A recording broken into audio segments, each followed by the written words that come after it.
किसी नए मार्ग पर कदम बढ़ाता है तो झिझकता है, लेकिन नए पर कदम बढ़ाने से ही जीवन में विकास है। जो पुराने वर्तुल में ही घूमता रहता है कोल्हू का बैल हो जाता है। सदा विचारणीय यह है कि जिस ढंग से मैं जी रहा हूं उस ढंग से जीने में आनंद उपलब्ध हो रहा है।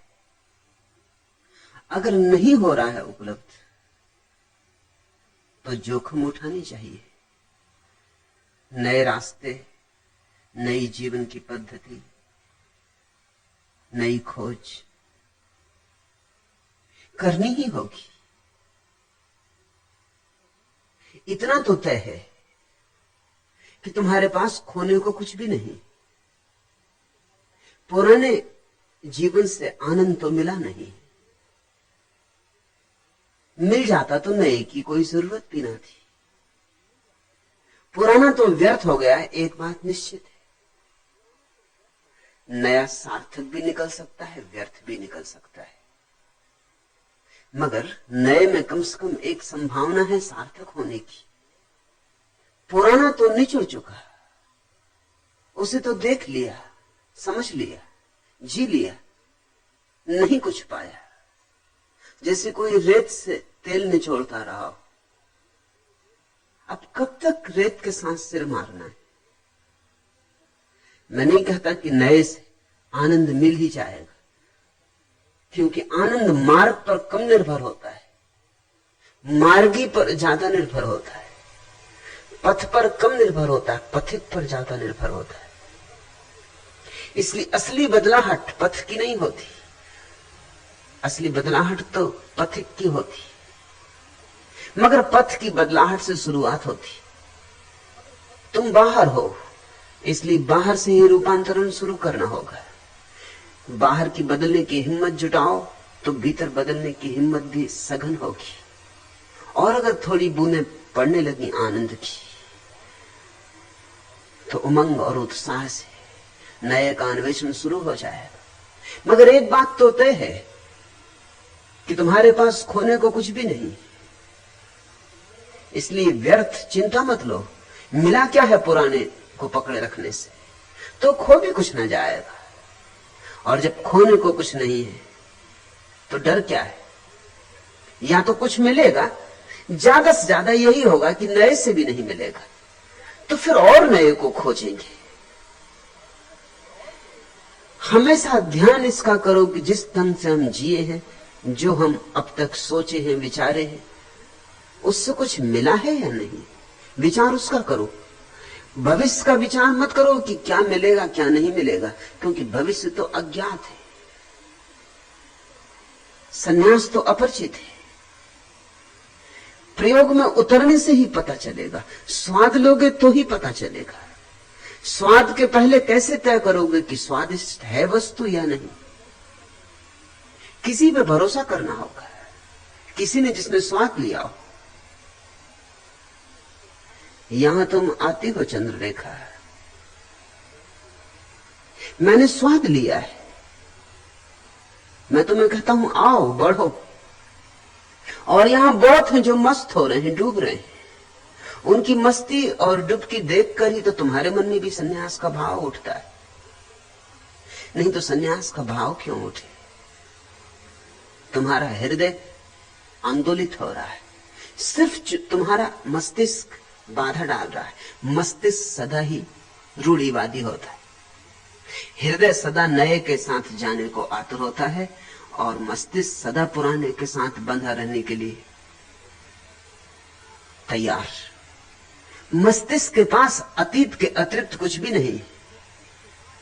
मस्तिष्क के पास जो भी है स्मृति की संपदा है, वह सब अतीत है। मस्तिष्क का भविष्य होता ही नहीं। कोई भी चीज मस्तिष्क का हिस्सा बनती है जब अतीत हो जाती। जब तुम्हारा अनुभव हो जाता है तब मस्तिष्क का हिस्सा बनता है। मस्तिष्क जीता है अतीत में, मुर्दा में, इसलिए मस्तिष्क डरता है भविष्य में जाने में। हृदय सदा तैयार है छलांग लेने को। तुम्हारा हृदय तो उत्साह से भरा है, तुम्हारा हृदय तो उठा लेना चाहता है कदम। मस्तिष्क चालाकियां बरत रहा है, मस्तिष्क कहता है ठहरो, सोचो, पहले निर्णय करो, कहीं ऐसा ना हो कि जाओ भी नए पथ पर और कुछ ना मिले, कहीं ऐसा ना हो कि बीच से लौटाना पड़े, कहीं ऐसा ना हो कि जीवन की पद्धति बदलो, इतना श्रम उठाओ और श्रम के अनुकूल पुरस्कार ना हो। तो थोड़ा सोचो, गणित बिठाओ, हिसाब लगाओ। लेकिन मस्तिष्क की सुनी अगर तो कभी कदम उठ ना सकेगा। थोड़ा सोचो, छोटा बच्चा मां के पेट में है, अभी जन्म होने के करीब है। अगर मस्तिष्क हो, अगर बुद्धि पैदा हो गई हो, तो बुद्धि कहेगी कहां जाते हो? जीवन की ये प्रक्रिया, ये ढंग, ये गर्भ में रहना कितना सुखद है। कोई झंझट नहीं, कोई चिंता नहीं, कोई दायित्व नहीं, 24 घंटे सोए रहो। कहां जाते हो? पता नहीं बाहर क्या होगा, कौन सी मुसीबतें आए, कौन सी चुनौतियां आए। अगर बच्चे के पास थोड़ा गणित हो, तर्क हो, तो कोई बच्चा मां के गर्भ से पैदा ही ना हो। लेकिन गणित नहीं होता, गणित बाद में आता है, सौभाग्य की बात, तर्क बाद में आता है। बच्चे के पास तो सिर्फ हृदय होता है, नए के लिए आतुर, उत्सुक। अगर हम बुद्धि की बात मान के चलें तो पृथ्वी जरा जीर्ण से भर जाती है। इस देश में ऐसा ही हुआ है। लोगों ने अतिशय बौद्धिकता के साथ अपने गठबंधन बना लिए, इसलिए ये देश जरा जीर्ण हो गया है। इस देश में यौवन नहीं रहा, ये खंडहरों में जी रहा है। ये अब भी अतीत के ही गुणगान करता है। इसके पास कोई उमंग नहीं है नए के लिए। ये गिर गए पीले पत्तों की प्रशंसा करता है, नई जो कौपलें खिलती हैं उनकी तरफ पीठ फेर लेता है। ये पूजता है पत्थरों को, जड़ को, अतीत की लकीरों को।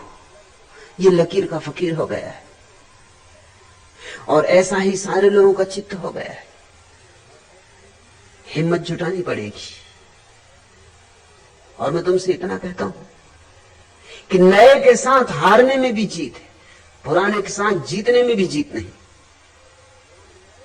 पुराने के साथ सुख भी मिले तो ज्यादा से ज्यादा उसका अर्थ सुविधा होती है। नए के साथ दुख भी मिले तो भी विकास होता है। नए के साथ पाया गया दुख ही तपश्चर्या है, उसे ही मैं तपश्चर्या कहता हूं। धूल लगा के शरीर पर पोत कर बैठ गए, या कांटों की सैया बना के लेट गए, या उपवास किया, इस सबको मैं तपश्चर्या नहीं कहता। इस सबको तो मैं रुग्ण चित्त की मूलता कहता हूं। तपश्चर्या तो एक है, नए के साथ जाने का साहस, अज्ञात में उतरने की हिम्मत। जैसे छोटा बच्चा मां के गर्भ को छोड़ता है। अभी 2 दिन पहले पास के ही एक वृक्ष पर एक चिड़िया अपने बच्चों को बड़ा कर रही थी। रोज रोज बच्चे बड़े होते चले गए। 2 दिन पहले पहली बार घोंसले से बाहर निकले। जब वे पहली बार घोंसले से बाहर निकले, मैं उनके पास खड़ा था। दोनों बैठ गए शाखा पर, बड़े आश्चर्य विमुक्त, पर तौलते हुए, सोचते विचारते आगे कदम बढ़ाना कि नहीं। अभी तक घोंसले से बाहर नहीं आए थे और उनकी मां दूर वृक्ष पर बैठकर पुकार दे रही है, गुहार दे रही। यही ढंग है बच्चों को बुलाने का, पुकार रही, आवाज दे रही। उसकी आवाज देख के वो फड़फड़ाते, पर मोह, घोंसले का, सुरक्षा, और पहले कभी पंख तो खोले नहीं। तो पंख खोलना या नहीं, उड़ पाएंगे हम या नहीं, उनकी दुविधा देखकर नए नए संन्यास लेते व्यक्तियों की दुविधा का मुझे स्मरण आया। ऐसे ही पर दौड़ते, सोचते, घबराते, पीछे लौट के देखते, लेकिन कब तक मां थी कि पुकारे गई, कि आवाज दिए गई कि टेर पर टेर। कोई आधा घंटा लगा, धीरे धीरे पंख फड़फड़ाए, थोड़े दूर हटे घोंसले से, उसी वृक्ष पर दूसरी शाखाओं पर बैठे, थोड़ा भरोसा बढ़ा, थोड़े पंख मारे हवा में, फिर लौट आए, थोड़ा और भरोसा बढ़ा, फिर उड़ गए। तब से पता नहीं, 2 दिन से मैं देख रहा हूं रोज, फिर नहीं लौटे। अब क्या लौटना, पड़ा रह गया है घोंसला, पड़े रह गए उसमें 2 अंडे टूटे फूटे। पक्षी भी हिम्मत जुड़ा लेते हैं आकाश में उड़ने की, जो कभी नहीं उड़े, और मनुष्य होकर भी हम हिम्मत नहीं जुटा पाते। मैं तुम्हें पुकार रहा हूं, दूर वृक्ष से टेर दे रहा हूं, ये रोज टेर चल रही है। तुम कहती हो हर बार यहां आती हो, तो बिना सन्यास लिए चली जाती हो। सन्यास का भाव तो कई बार मन में उठता है, लेकिन लेने का साहस नहीं जुटा पाते। चंद्ररेखा थोड़े पर फड़फड़ाओ, थोड़े नए की पुलक से भरो, थोड़ी हिम्मत जुटाओ। पंख तुम्हारे पास है, मैं तुम्हें आकाश से बुलाता हूं, मैं तुम्हें दूर का निमंत्रण दे रहा हूं। ऐसा नहीं कि तुम्हारे पास पंख नहीं, उतने ही पंख हैं जितने मेरे पास, सिर्फ भरोसा नहीं। और भरोसा आए कैसे, उड़ो तो आए। इतना कह सकता हूं कि नए के साथ मिला दुख भी बहुत प्रीतिकर है, और नए में थोड़ा दुख तो मिलेगा। क्या तुम सोचते हो वो जो बच्चे पक्षियों के उड़े, पीड़ा नहीं हुई होगी? हवा के झोंके, रात वर्षा हुई, किसी वृक्ष पर बैठे होंगे बिना घोंसले के, अब पंख भीग गए होंगे, छिटकते होंगे सर्दी में, मन में ख्याल भी आता होगा अपना घोंसला अच्छा था, इसके झंझट में पड़ गए। लेकिन फिर भी आकाश में उड़ने का आनंद ऐसा है कि ये सब कीमतें चुकाई जा सकती, चुकानी ही पड़ती, और जो चुकाता है कीमत वही पाता है। गंध से बोझिल पवन है और फिर चंचल चरण है, कौन सा मौसम लगा है, दर्द भी लगता सगा है। अनमिली स्वर लहरियों के गीत जादू डालते, सारदी मेघों तले मैदान फूल उछालते। आज तो बस में नमन है, गीत से भीगा गगन है, प्राण को किसने ठगा है, दर्द भी लगता सगा है। ओ उदासी की किरण भटकी हुई क्या कह रही है तू, धुंधलके के पार यूं निस्सार क्यों बह रही है तू, धुंधलके के पार यूं निस्सार ही क्यों बह रही तू। प्रीति का कोई वचन है, नित निभाना प्रणय प्रण है, नैन में सपना जगा है, दर्द भी लगता नया है, दर्द भी लगता सगा है। पूर्ण यौवन भार खेतों में लचकती सांधे वेला, बांसुरी के स्वर सरीखा एक मेरा स्वर अकेला। टेरता मानो विजन है और तन मन में चुभन है, कौन सा मौसम लगा है, दर्द भी लगता सगा है।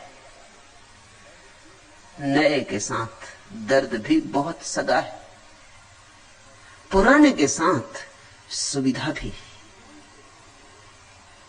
सिर्फ धीमी धीमी आत्महत्या है और कुछ भी नहीं। क्या है छोड़ने को, क्या मिट जाएगा, पाया ही कुछ नहीं तो छूटेगा क्या। इसलिए खोजो, और तब तक खोजते ही रहो जब तक मिल ना जाए, तब तक कदम ना रुके, तब तक पंख बंद ना हो।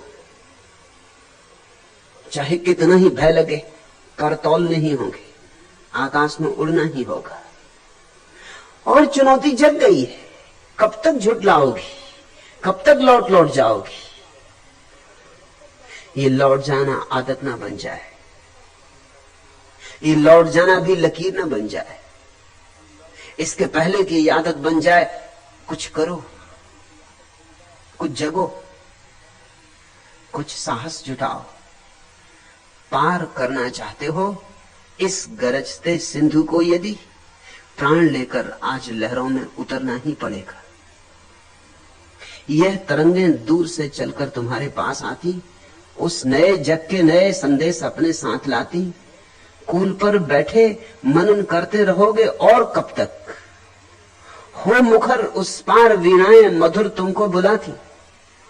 चाहते यदि तुम नया जीवन, नया यौवन, नया मन, आज बाहों में उमड़ता सिंधु भरना ही पड़ेगा। तुम नया विश्वास लेकर पग बढ़ाओ आज अपना, तुम नया इतिहास लेकर द्रव उठाओ आज अपना। छूट जाने दो बहुत पीछे पुराने इस गगन को, तुम नया आकाश लेकर जग सजाओ आज अपना। प्राण में यदि हो रहे मुखरित नए निर्माण के स्वर, आज कण कण का नया श्रृंगार करना ही पड़ेगा। यह प्रलय की पीर ही नव सृष्टि का मधुगान होगी, यह तिमिरता ही निशा की सूर्य का वरदान होगी। इस पुरातन जर्जरित युग मूर्ति को अब टूटने दो, जिस शिला पर हाथ रख दोगे वही भगवान होगी। तुम हिमालय के स्वजन हो, सिंधु की गहराई ही क्या, आज पंखों में असीमित व्योम भरना ही पड़ेगा। पार करना चाहते हो इस गरजते सिंधु को, यदि प्राण लेकर आज लहरों में उतरना ही पड़ेगा। उतरो। डूबने का भय लगता है तो भी उतरो। सभी नए तैरना सीखने वालों को डूबने का भय लगता है। जो डूबने के भय से रुक ही गया किनारे पर, वह तो जान ही ना पाएगा आनंद तैरने और तिरने का। और दूर है किनारा दूसरा, और वही है मंजिल। जाना है पार तो ही परमात्मा मिले। सन्यास तो केवल एक छोटी सी नौका है उस पार जाने की।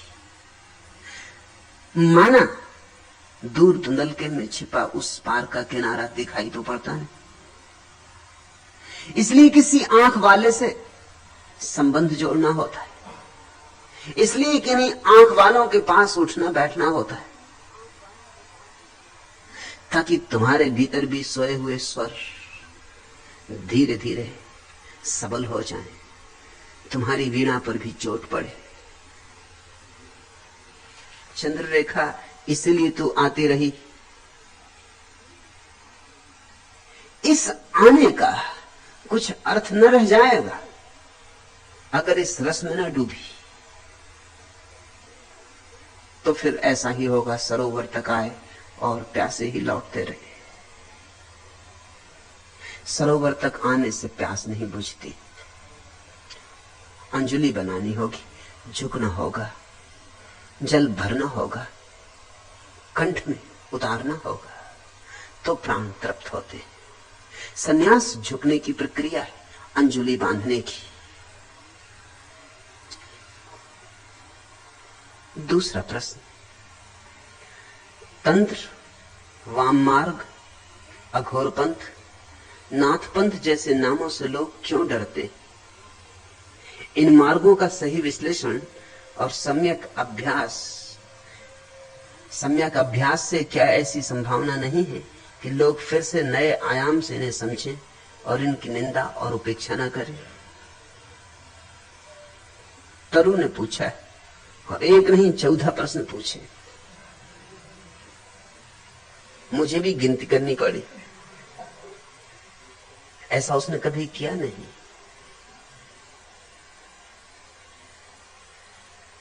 गोरख से कुछ संबंध रहा है।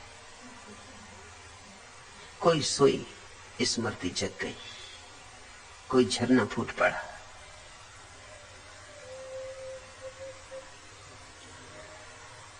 यहां कोई भी नया नहीं,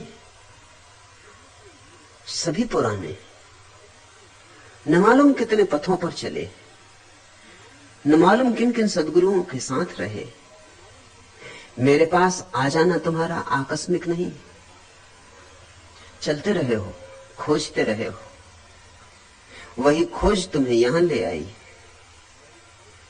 जो नहीं चले हैं कभी, जिन्होंने कभी खोजा नहीं, उनसे मेरा संबंध भी बहुत मुश्किल से बन पाता है।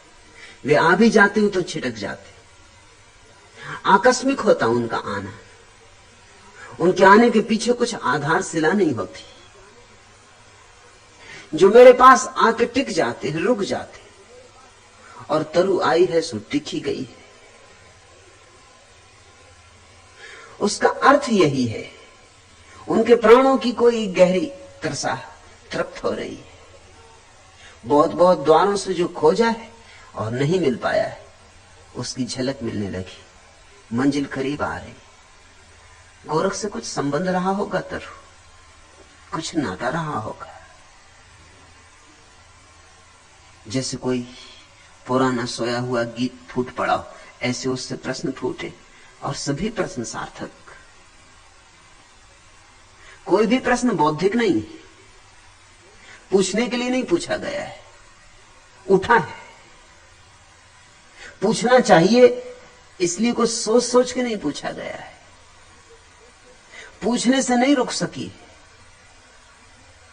फिर खुद भी डर गई होगी जब 14 प्रश्न लिखे, तो फिर क्षमा भी मांगी कि मुझ पर नाराज मत होना। इतने प्रश्न, जैसे बेबस थी, पूछना ही पड़ा है, न पूछे नहीं बनेगा।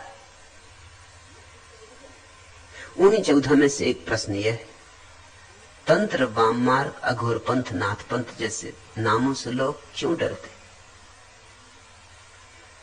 पहली बात, ये सब नाम तंत्र के ही नाम है। तंत्र का ही एक नाम वाम मार्ग है। वाम मार्ग का अर्थ होता है बाएं हाथ का रास्ता।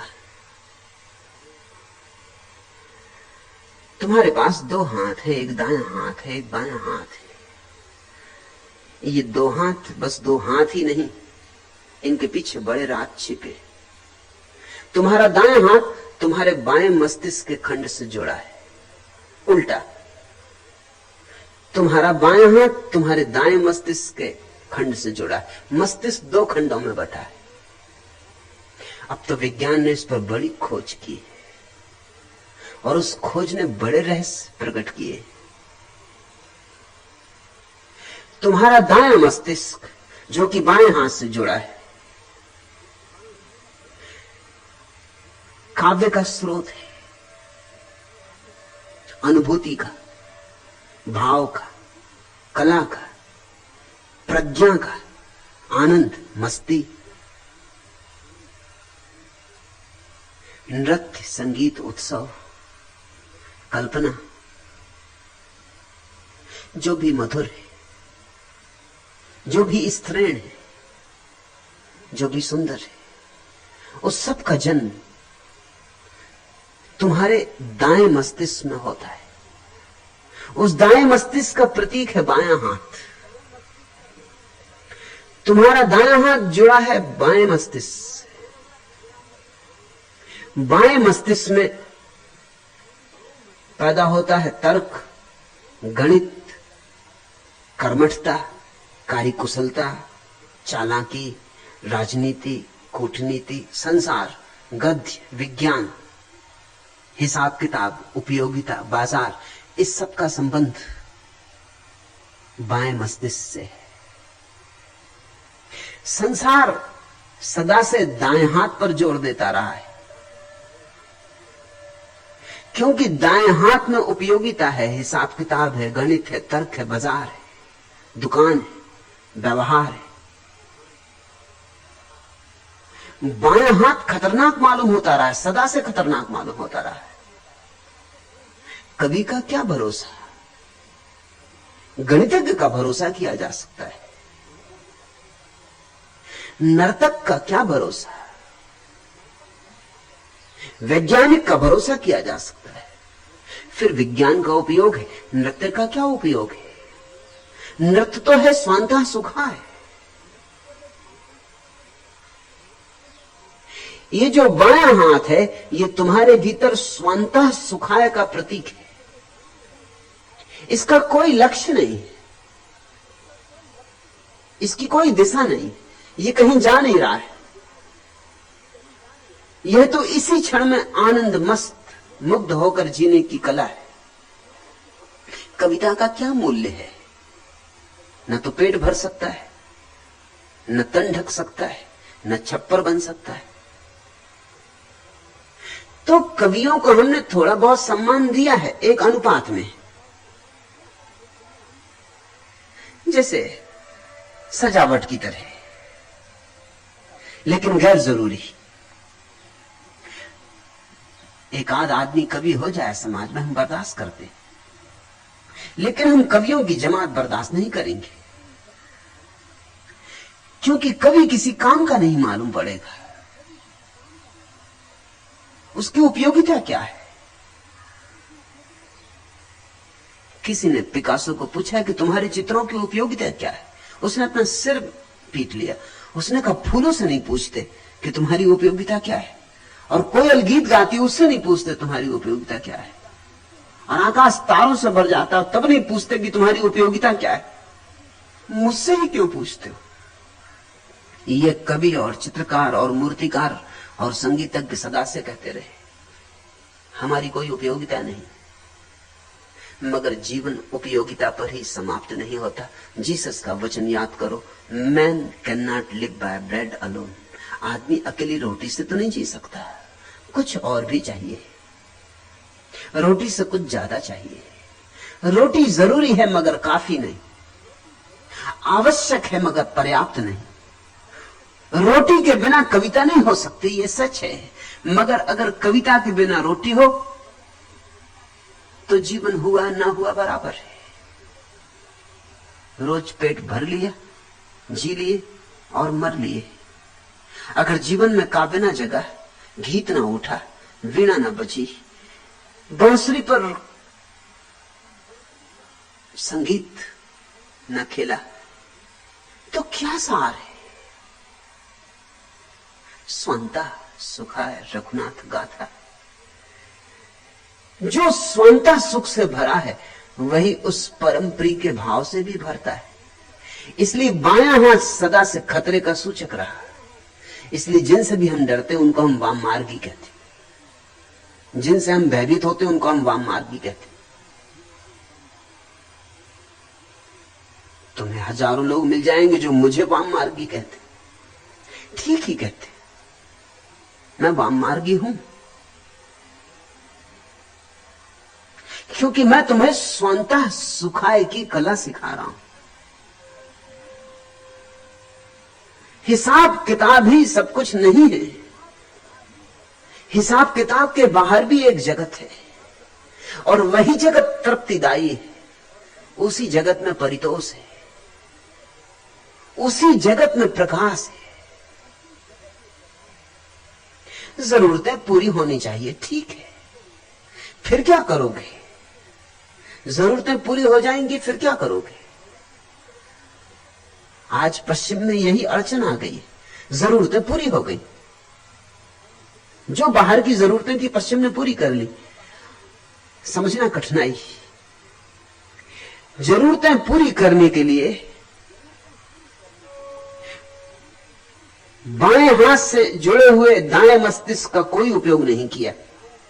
इसलिए पश्चिम ने धर्म को इंकार कर दिया, काव्य को इंकार कर दिया, संगीत को इंकार कर दिया, रहस्य की सारी विधा इंकार कर दी।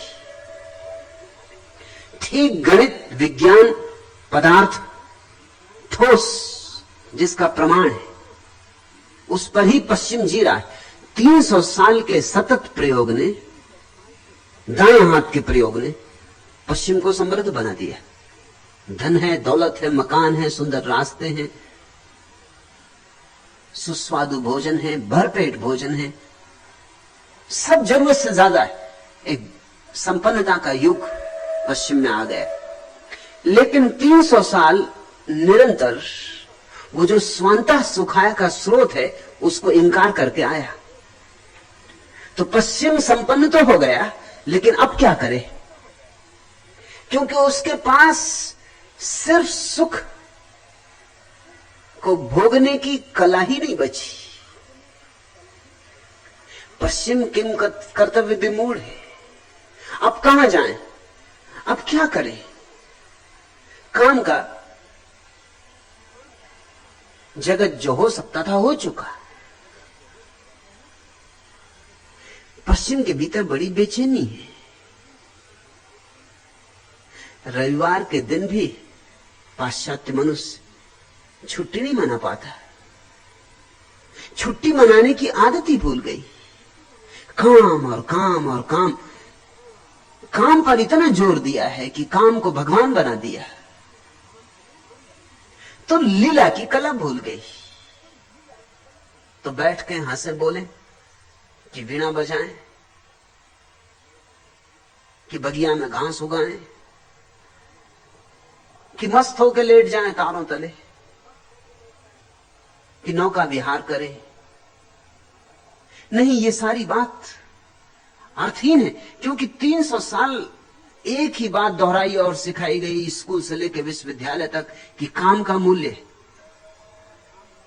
तो आज अगर कोई आदमी अपनी नाव पर लेटा हुआ आकाश के तारों के नीचे तिर रहा है झील में, तो उसे लगता है कि मैं कोई पाप कर रहा हूं, क्योंकि काम पुण्य है, मैं पाप कर रहा हूं।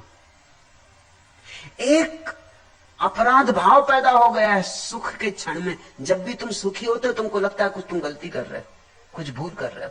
क्या कर रहे हो? गीत गुनगुना रहे हो, कंठ में ही दबा देना चाहते हो गीत को। इससे क्या होगा? तर्क उठाते, गणित खड़ा हो जाता है। इससे क्या होगा? इससे क्या लाभ है? क्यों ये बांसुरी बजा रहे हो? कुछ काम करो। मेरे पास लोग आते, वो तो कहते हैं आप लोगों को ध्यान सिखाते। ध्यान से क्या होगा? कुछ काम सिखाइए। काम की उपयोगिता है, और मैं नहीं कहता कि काम छोड़ दो, मगर मैं तुमसे यह कहना चाहता हूं कि काम की उपयोगिता यही है कि तुम बेकाम क्षणों में आनंदित हो सको। काम का उपयोग यही है कि तुम निष्काम हो सको। 6 दिन तुम जो बाजार में मेहनत करते हो वो इसीलिए ताकि 7वें दिन पांव पसारो, धूप में लेटो, कि वृक्ष की छाया तले बैठो, कि फूलों से बात करो, कि चांदारों से गुफ्तगू हो, कि मस्ती के गीत गाओ, कि पैरों में घूंघर बांधो और नाचो। ये लक्ष्य था 6 दिन मेहनत करने का। और जब 5 दिन मेहनत करने से काम चल जाए तो 5 दिन मेहनत करना, 2 दिन नाचना। जब 4 दिन मेहनत करने से काम चल जाए तो 3 दिन, ऐसे घटाते जाना। काम को तो घटाते जाना है, विश्राम को बढ़ाते जाना है। विश्राम लक्ष्य है। जिनके जीवन में विश्राम नहीं, ध्यान नहीं, उनके जीवन में विक्षिप्तता आनी शुरू हो जाती। जैसे ही काम पूरा हुआ उनकी समझ में नहीं आता आप क्या करें। अगर पश्चिम में बहुत लोग पागल हो रहे हैं तो उसका कारण है काम के दिन तो समाप्त हो गए, काम पूरा हो गया, काम को ही जीवन समझा। अब जीवन समझ में नहीं आता कि और जीवन क्या हो सकता है। बहुत लोग आत्महत्या कर रहे हैं, उसका कारण भी वही है। क्या सार है अब जीने का? अब धन को जोड़ जोड़ के इकट्ठा कर लिया, अब कितना जोड़ते जाएं? ये भूल ही गए कि धन किस लिए जोड़ते थे। धन जोड़ते थे ताकि किसी क्षण विश्राम से बैठेंगे, कोई चिंता ना होगी। वो तो भूल ही गए, क्योंकि धन जोड़ने में मस्तिष्क के एक हिस्से का उपयोग किया, वो हिस्सा तो सक्रिय हो गया, और जिस हिस्से का उपयोग नहीं किया वो धीरे धीरे बिल्कुल धूल धमास से भर गया है। वाम मार्ग का अर्थ होता है जीवन का लक्ष्य काम नहीं है, विश्राम। जीवन का लक्ष्य धन नहीं है, ध्यान है। जीवन का लक्ष्य गणित नहीं है, काव्य है। जीवन का चरम शिखर विज्ञान से उपलब्ध नहीं होगा, धर्म से उपलब्ध होगा। सदा से वाम मार्ग निंदा का शब्द रहा, और अतीत में तो स्वभाव था, कारण भी थे।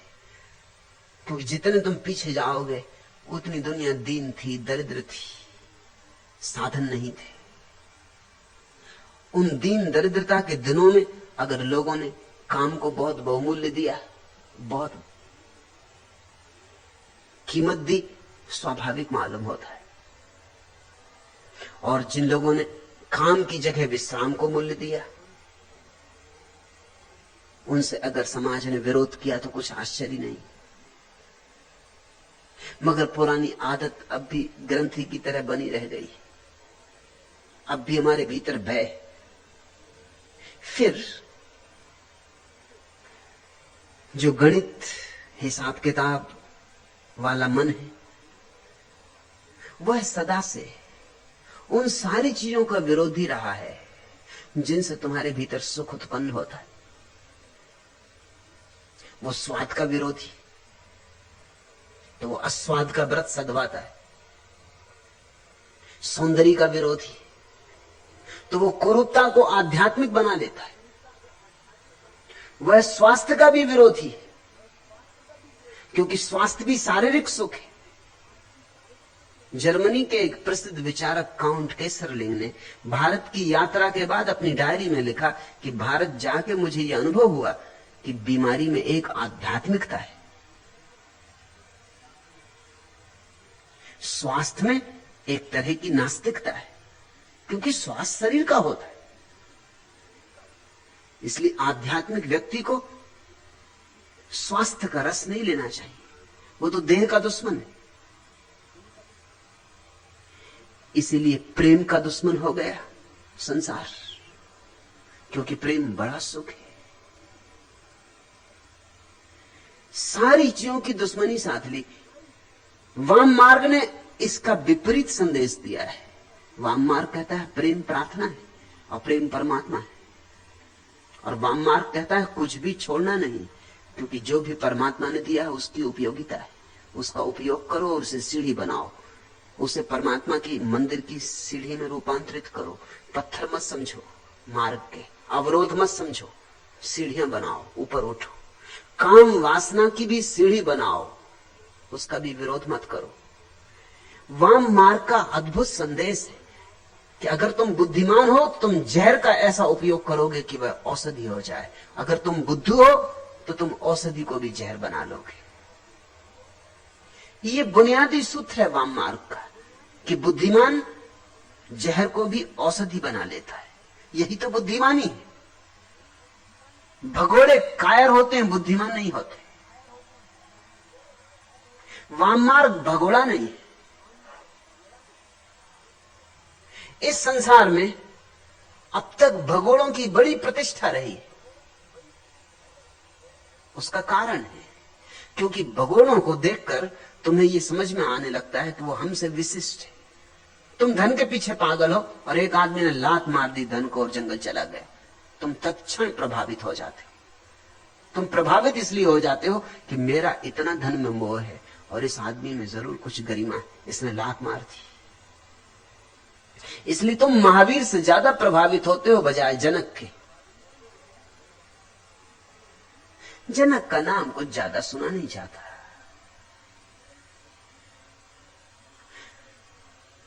तुम बुद्ध से ज्यादा प्रभावित हो जाते हो क्योंकि वो राजमहल छोड़ के जाते। तुम कृष्ण की अगर प्रशंसा भी करते हो तो थोड़े दबे दबे कंठ से, थोड़े डरे डरे, थोड़े भयभीत। अगर लोग कृष्ण की प्रशंसा भी करते हैं तो गीता वाले कृष्ण की करते हैं। पूरे कृष्ण को स्वीकार करने की हिम्मत बहुत कम लोगों की, क्योंकि कृष्ण तो तुम्हारे जैसे ही मालूम पड़ते हैं, बल्कि तुमसे भी आगे बढ़े हुए।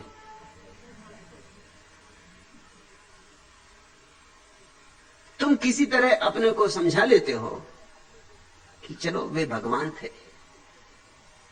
किया होगा, नाचे होंगे गोपियों के साथ, मगर ये आदमी के लिए शोभा नहीं देता। तुम शायद कृष्ण को भगवान कह के बच जाना चाहते हो। तुम एक बहाना खोजते हो।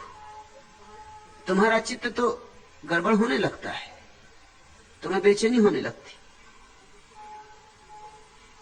मैं एक घर में मेहमान था, एक हिंदू परिवार में। संभ्रांत परिवार है, कुलीन परिवार है। कोई 10-12 साल पहले की बात। मेरी किताब संभोग से समाधि की ओर छपी थी। वे बड़े बेचैन थे। उन्होंने मुझसे कहा कि आप नाम कम से कम कोई और रख देते।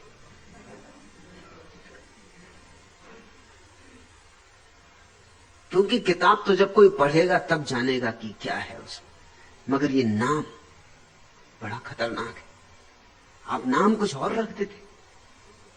फिर जो पहला संस्करण था उस पर खजुराहो की मूर्तियों का चित्र छपा था कवर पर, और कहने लगे कि ये भी आपको क्या सूझा।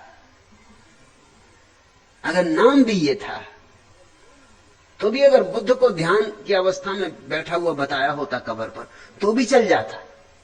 खजुराहो की मूर्तियां, किताब तो कोई पीछे पड़ेगा, ये सब देख के तो बड़ी बेचैनी हो जाएगी। मैं उनके बैठक खाने में बैठा था, मैंने कहा दीवार पर देखो, वहां एक बड़ी तस्वीर टांग रखी थी उन्हें कृष्ण की, जिसमें उन्होंने वस्त्र चुरा लिए, नग्न स्त्रियों के जो नदी में नहा रही और झाड़ पे बैठे। मैंने कहा इसको तुम बैठक खाने में लगाए हो। उन्होंने ऊपर देखा, एक क्षण को तो रुक गए, शायद उन्होंने कभी इस तरह सोचा नहीं था। उन्होंने कहा आप ठीक कहते, ये लगी है तस्वीर, ये पिता के जमाने से लगी है, और कभी कभी मुझे संकोच होता भी है, लेकिन इस पर कोई ध्यान देता नहीं, क्योंकि भगवान है, वो ठीक कर रहे हैं, इसको हमने स्वीकार कर लिया है। मगर दोबारा जब मैं उनके घर गया, तस्वीर हट गई थी। मैंने उनसे पूछा क्या हुआ। उन्होंने कहा कि नहीं, जिस दिन से आपने इशारा किया मैं सचेत हो गया, फिर मुझे बड़ी बेचैनी होने लगी, फिर मैंने कहा इस तस्वीर को हटा ही देना उचित है, तो तस्वीर हटा दी। तुम्हारा कृष्ण का स्वीकार भी अधूरा अधूरा है। तुम कृष्ण में से बहुत सी बातें काट छांट कर डालना चाहोगे, तुम कृष्ण में संशोधन करने को सदा तत्पर। कृष्ण को लोग अपने अपने हिसाब से मानते हैं, जितना मान सकते उतना मान लेते, बाकी छोड़ देते।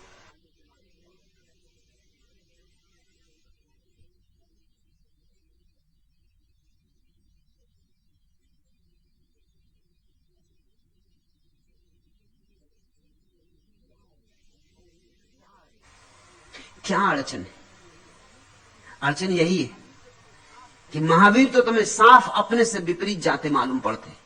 तुम सम्मान दे सकते हो क्योंकि तुम्हें मालूम अपने लोभ का, अपने काम का, अपने क्रोध का, अपनी लिप्सा का तुम्हें पता है, और ये उसको छोड़ के जा रहे हैं, विशिष्ट हैं, अब कोई प्रमाण की जरूरत नहीं। लेकिन कृष्ण ये वहीं खड़े, उसी संसार में जहां तुम खड़े हो। कृष्ण को पहचानने के लिए बड़ी गहरी आंख चाहिए। महावीर को पहचानना अंधे के भी बस की बात है, कोई अड़चन नहीं। अंधा भी पहचान लेगा कि ठीक सब छोड़ के चले गए, लेकिन कृष्ण को पहचानने के लिए तो जब तक भीतर की आंख न खुली हो तब तक पहचान मुश्किल है, क्योंकि वो वहीं खड़े। भेद तो कुछ भी नहीं, ऊपर से भेद नहीं है, भीतर से भेद है। तो जब तक भीतर देखने की क्षमता ना हो तब तक तुम कृष्ण को न समझ पाओगे। कृष्ण वाम मार्गी, इसलिए जैनों ने कृष्ण को नरक में डाला है, अपने पुराणों में नरक में डाल दिया है। वाम मार्गी, और क्या वाम मार्ग होगा? जीवन का सहज स्वीकार, उत्साहपूर्वक स्वीकार, स्वागतपूर्ण स्वीकार, जीवन को उसकी समग्र विधा में जीने की क्षमता, साहस। जीवन में कुछ भी बुरा नहीं, अगर कांटे भी हैं तो फूल की रक्षा के लिए तत्पर। इसलिए जीवन में जो भी है सुंदर है, और अगर किसी चीज का सौंदर्य हमें दिखाई नहीं पड़ा है तो हमारी कहीं भूल चूक हो रही। परमात्मा असुंदर बना कैसे सकता है? परमात्मा ही प्रकट हुआ है सारे रूपों में, काम में भी राम ही छिपा है। इतना साहस बहुत कम लोग जुटा पाते, इतनी दृष्टि भी नहीं होती। इसलिए तरु, तंत्र, वामार्ग, अघोर पंथ, नाथ पंथ जैसे नामों से लोग डरने लगे। इसलिए क्योंकि ये तुम्हारी व्यवस्थित रूढ़ी को छिन्न भिन्न कर देते। ये प्यारे नाम गालियां बन गए। किसी को वाममार्गी लोग कह देते हैं, बस खत्म हो गया मामला। फला आदमी वाममार्गी, मतलब तुमने उसका खंडन कर दिया, और खंडन करने की जरूरत नहीं। अब वो क्या कहता है, क्यों कहता है, इस तर्क और विस्तार में जाने का प्रयोजन नहीं। वहां मार्ग का लेबल लगा दिया, वो आदमी खत्म हो गए। अघोर पंथ, अघोर जैसा प्यारा शब्द गाली बन गया। किसी को अघोरी का तो वो लड़ने को तैयार हो जाता। लोग अघोरी कहते ही किसी को तभी जब उनको गाली देनी होती। अघोर शब्द का अर्थ समझते हो? अघोर का अर्थ होता है सरल। किसी को घोरी कहो तो गाली हो सकती। घोर का अर्थ होता है जटिल। कहते ना घोर घमासान, खूब भयंकर युद्ध हुआ तो उसको कहते हैं घोर घमासान। जटिल उलझा हुआ तो घोर। अघोर का अर्थ होता है सरल, बच्चे जैसा निर्दोष।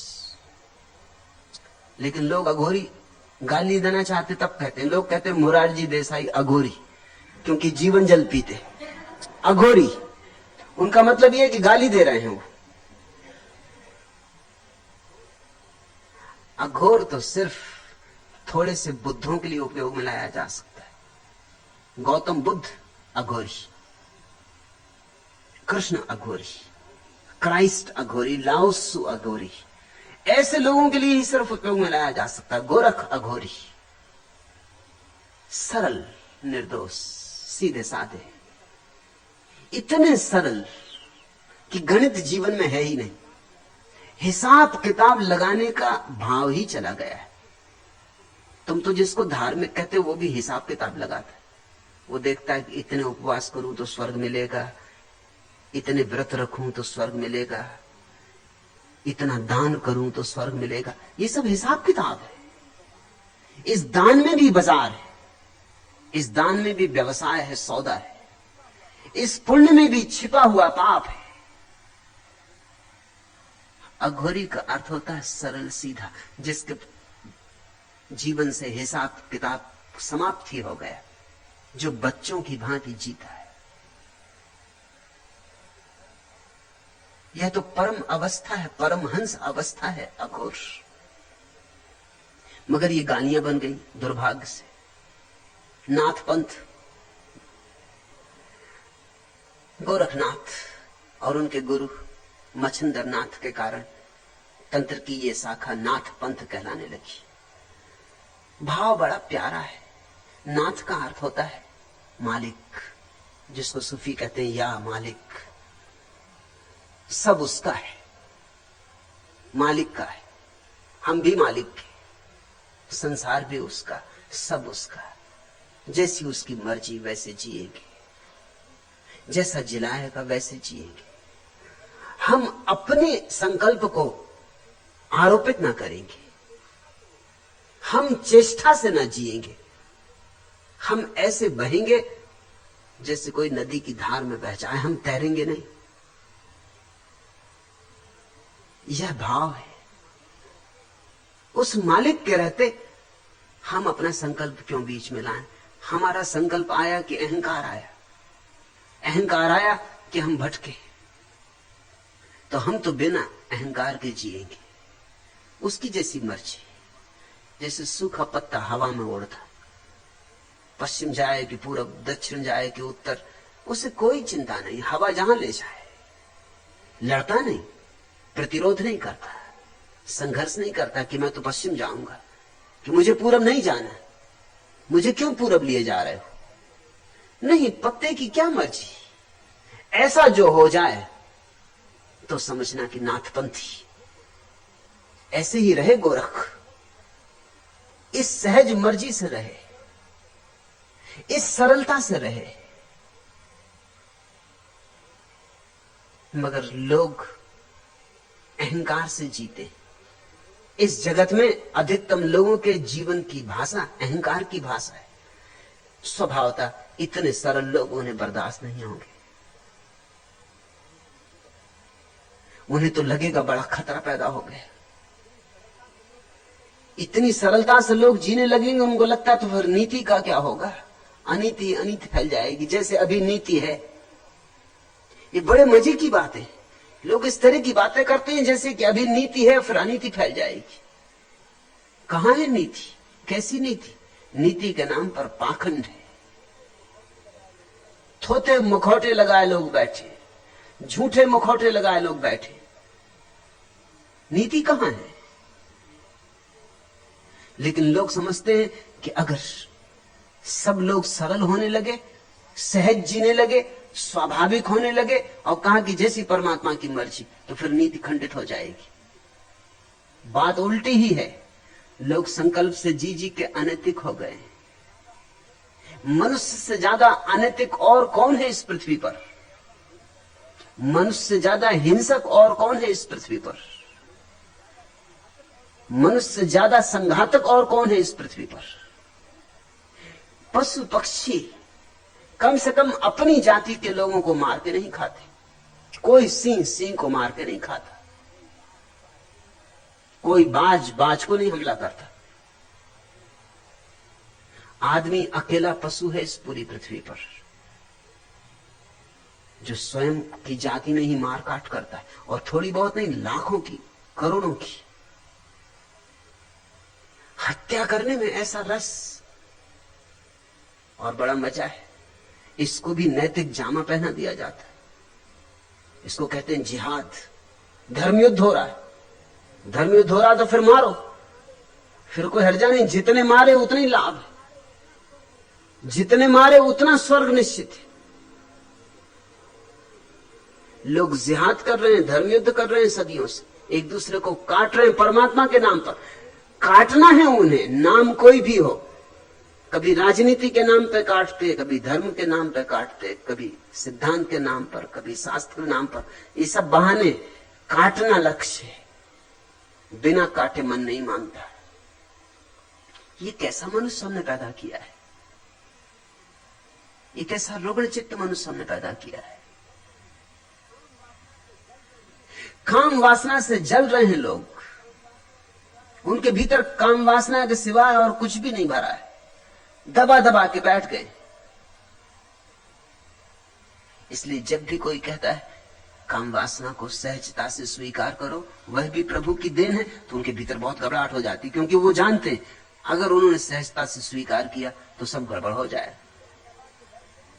वो इतना दबा के बैठ गए हैं कि करीब करीब एक ज्वालामुखी उनके नीचे जल रहा है। अब वो सहजता से कैसे स्वीकार करें? ऐसा ही समझो कि कोई आदमी जिंदगी भर उपवास करता रहा है, भूखा मरता रहा है, और तुम उससे कहो कि भाई भूख को सहज स्वीकार करो, जब भूख लगे तो भोजन कर लो, एकदम घबरा जाएगा। वो कहेगा अगर मैंने सहजता से स्वीकार किया तो मैं चौके से कभी बाहर निकलूंगा ही नहीं, क्योंकि मैं जानता हूं अपने को कि 24 घंटे में भोजन की ही सोचता हूं। उपवासी आदमी सोचते ही 24 घंटे भोजन की, तो फिर तो मैं निकल ही ना सकूंगा चौके से, फिर तो मुझे वहीं बैठा रहना पड़ेगा। हालांकि तुम हैरान होगे कि ये क्या कह रहे हो तुम। जो लोग भोजन करते हैं वो चौके में नहीं बैठे रहते 24 घंटे, मगर तुम उस आदमी की बात भी समझो, वो भी बेचारा ठीक कह रहा है। वो 24 घंटे भोजन की ही सोचता है। उपवास करने वाला सोचते ही भोजन की है। इसलिए मेरे जैसे व्यक्ति जब जीवन को सरल करने की बात करते हैं तो बड़ी बेचैनी फैल जाती, बड़ी घबराहट फैल जाती। यहां दमित प्रकार के लोग कभी कभी आ जाते, उनको बहुत घबराहट हो जाती, क्योंकि वो जानते अगर मैं जो कह रहा हूं वह ठीक है तो उनके भीतर दबे हुए रोग एकदम से प्रकट हो जाएंगे। जिंदगी भर दबाए रोग एकदम से प्रकट हो जाएंगे, वो विक्षिप्त हो जाएंगे, वो नहीं बर्दाश्त कर सकेंगे। इस घबराहट से बचने के लिए वो मेरे विपरीत हो जाते, मेरे विरोधी हो जाते। मेरे विरोधी होने में कारण मैं जो कह रहा हूं उसका सत्य इतना खतरनाक उन्हें मालूम होता है। खतरनाक इसलिए नहीं मालूम होता कि सत्य खतरनाक है, खतरनाक इसलिए मालूम होता है कि अब तक वे इतने असत्य में जिए, और अब उस असत्य को छोड़ने में बड़ी मुश्किल मालूम होती, और वो छूटेगा तो जीवन भर का जो बांध था वो टूट जाएगा। उनके जीवन में संयम नहीं है, संयम का सिर्फ थोथा आग्रह। जो आदमी वस्तुतः संयमी है, जिसने वस्तुतः जागृत होकर सम्यक रूपेण अपनी काम वासना का अतिक्रमण किया है, उसे कुछ भी अंतर न पड़ेगा, उसे मेरी बात में जरा भी कुछ विरोध ना दिखाई पड़ेगा। जिसको मेरी बात में विरोध दिखाई पड़ता है वो केवल खबर दे रहा है अपने रुग्ण चित्त की, मगर वो सोचता है कि वो मेरे खिलाफ कुछ कह रहा है। फ्रायड के खिलाफ बड़ा प्रचार हुआ सारी दुनिया में, लेकिन फ्रायड जीवन के सीधे साधे सत्यों की बात कर रहा था। फ्रायड वाममार्गी, फ्रायड ने दबाए हुए मनोवेगों को पुनः गतिमान करो, इसका संदेश दिया। सारी दुनिया में विरोध हुआ, सारे धर्मों ने विरोध किया।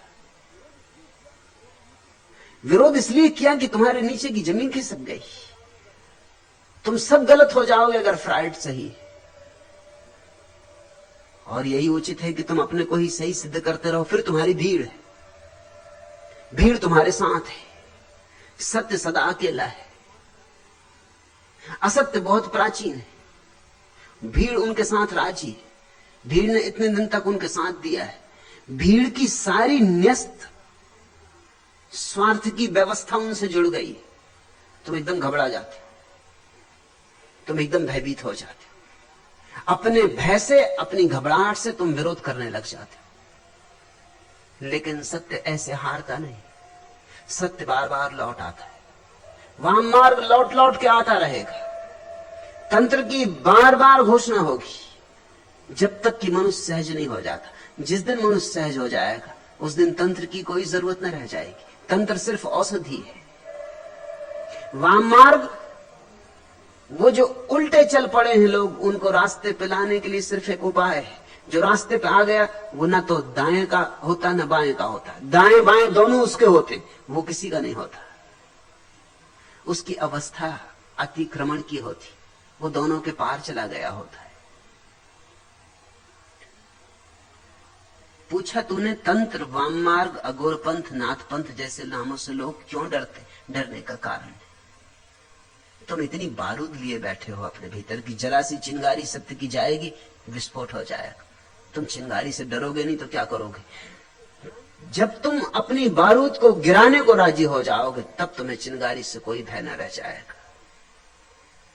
तुम डरते उसी बात से हो जिस बात से तुम्हारे भीतर बेचैनी पैदा होती, और सत्य बड़ा बेचैन करता है। अगर असत्य के साथ आग्रह पूर्वक संबंध बना लिए हो, अगर असत्य के साथ भांवर डाल ली है तो सत्य बहुत बेचैन करता है। मुल्ला नसरुद्दीन की शादी हुई तो जैसा मुसलमानों में रिवाज है, सुहागरात पत्नी ने मुल्ला के सामने अपना घूंघट उठाया, बुर्का उठाया। मुल्ला ने पहले दफे पत्नी देखी, पहले तो देखी नहीं थी, एकदम निराश होकर रह गया। इससे ज्यादा बदशक्ल स्त्री उसने जीवन में देखी नहीं थी। रिवाज के अनुसार पत्नी ने पूछा कि मैं किस किस के सामने बुर्का उघाड़ सकती हूं? तो मुल्ला ने कहा तू किसी के सामने उघाड़, बस मेरे सामने मत उघाड़। दुनिया भर के सामने उघाड़, तुझे जिसके सामने उघाड़ना हो उघाड़, मेरे सामने भर मत उघाड़। अब ये बुर्का पड़ा ही रहे तो अच्छा। ये जो कुरूपता है इससे घबराहट पैदा होती। तुम अपने पर बुर्का डाले हो, तुम उघाड़ते नहीं। जो भी तुम्हारे बुर्के उघाड़ देता है, तुम्हारी गंदगी दिखा देता है, उससे ही तुम नाराज हो जाते हो। जो भी तुम्हारे भीतर का कूड़ा करकट दिखा देता है, उससे ही तुम नाराज हो जाते हो। और सदगुरु को दिखाना ही होगा तुम्हारे भीतर का कूड़ा करकट, क्योंकि देखोगे नहीं तो उससे मुक्त कैसे होगे? तुम्हारे भीतर की व्यर्थता जो तुम संग्रहित करके बैठे हो, जिसकी छाती पे सवार हो, अगर उससे तुम्हारा छुटकारा ना होगा तो तुम उसी में डूबोगे, उसी में डूबोगे। वही तुम्हें डुबाने का कारण हो जाए। तुमने छाती पे पत्थर बांध रखे, उन पत्थरों को हटाना ही होगा। हालांकि तुम सोचते हो वो पारस पत्थर है, वही तुम्हें डुबा रहे हैं। जब भी सत्य की नवीन उद्घोषणा होती है तो असत्य ने जो इतने जाल फैला रखे, सब तरफ बेचैनी की लहर हो जाती। सत्य की गर्दन काट दो, सत्य को जहर पिला दो, सत्य की वाणी बंद कर दो, इसकी सब तरह की चेष्टाएं शुरू हो जाती। और इसमें नाराज होने की कोई बात नहीं, यह बिल्कुल स्वाभाविक है। करुणा की ही बात है, दया की ही बात है। बुद्ध ने अपने शिष्यों को कहा था कि तुम जिन लोगों को समझाने जाओगे वही तुम्हें मारेंगे, तुम अनुकंपा से सत्य देने जाओगे वही तुम पर पत्थर फेंकेंगे। तो नाराज मत होना, उनकी भी मजबूरी है, वे भी क्या करें। सदियों सदियों तक उन्होंने जो सत्य माना था तुम उसे तोड़ने आ गए, तो उनका भवन हिलाने लगे। इसी भवन को उन्होंने अपनी सुरक्षा समझा था, तुम उनकी दीवारें गिराने लगे, तुम उनके बुरके उठा के उनकी कुरूपता दिखाने लगे, वो नाराज होंगे। एक शिष्य जाता था पूर्ण यात्रा पर बुद्ध का संदेश लेकर। बुद्ध ने पूछा तू कहां जाएगा? बिहार का एक हिस्सा था सूखा। उसने कहा कि सूखा अब तक कोई भिक्षु नहीं गया, मैं वहां जाऊंगा। बुद्ध ने कहा वहां तू ना जा तो अच्छा, उस इलाके के लोग बड़े खतरनाक हैं, इसलिए अब तक कोई भिक्षु वहां गया नहीं। वे तुझे गालियां देंगे तो तुझे क्या होगा? तो पूर्ण ने कहा वो मुझे गालियां देंगे तो मैं अपने को धन्यभागी समझूंगा कि सिर्फ गालियां देते हैं, मारते नहीं। बुद्ध ने कहा और अगर उन्होंने तुझे मारा फिर तुझे क्या होगा पूर्ण? तो पूर्ण ने कहा कि मैं धन्यभागी समझूंगा अपने को कि मारते ही हैं, मार नहीं डालते हैं। बुद्ध ने कहा एक सवाल और, अगर वो मार ही डाले तो मरते मरते तुझे क्या होगा? तो पूर्ण ने कहा कि और क्या होगा, यही कि कितने भले लोग हैं कि उस देश से छुटकारा दिला दिया जिस देह में रहता तो शायद कोई भूल चूक हो जाती, अब भूल चूक ना हो सकेगी। उस देश से छुटकारा दिला दिया जिसमें रहता तो शायद कहीं पैर गलत रास्तों पर पड़ जाते, कुछ से कुछ हो जाता, भटक जाता। उस देश से छुटकारा दिला दिया, उनके प्रति अनुकंपा से भरा हुआ मरूंगा, उनके प्रति कृतज्ञता से भरा हुआ मरूंगा। बुद्ध ने कहा फिर तू जा, फिर तू कहीं भी जा, तू जहां भी जाएगा वहीं तू मित्र पाएगा, क्योंकि तुझे अब शत्रु दिखाई नहीं पड़ सकता। नहीं दिखाई पड़ने से शत्रु नहीं हो जाता ऐसा नहीं है, मगर जिसको शत्रु दिखाई पड़ना बंद हो जाता है वही सत्य की उद्घोषणा कर सकता है।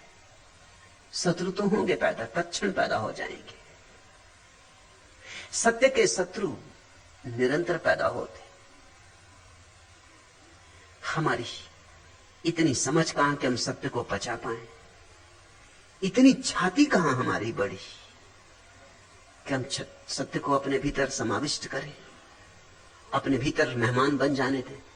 हम आतिथ्य बने सत्य के, सत्य अतिथि बने, इसकी हमारी पात्रता कहां?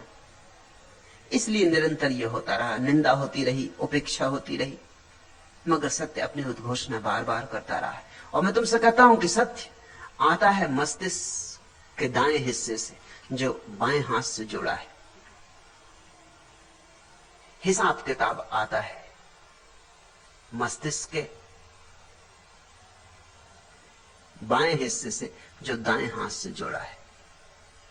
हिसाब किताब वाला आदमी कविता के प्रति कभी भी राजी नहीं होता। धन दौलत को मूल्य समझने वाला व्यक्ति ध्यान का मूल्य नहीं समझ पाता,